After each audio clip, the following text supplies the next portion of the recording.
Hi everyone, in front of me I've got HUAWEI Pura 70 Ultra and let me share with you how to reset camera preferences on this device.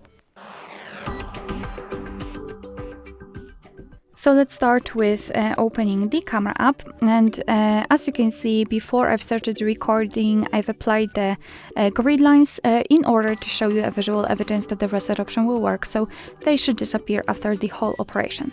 So now all we have to do is to enter the settings, which are in the right upper corner, and now scroll down to the very bottom to find Restore Defaults. Let's tap on it and tap on OK.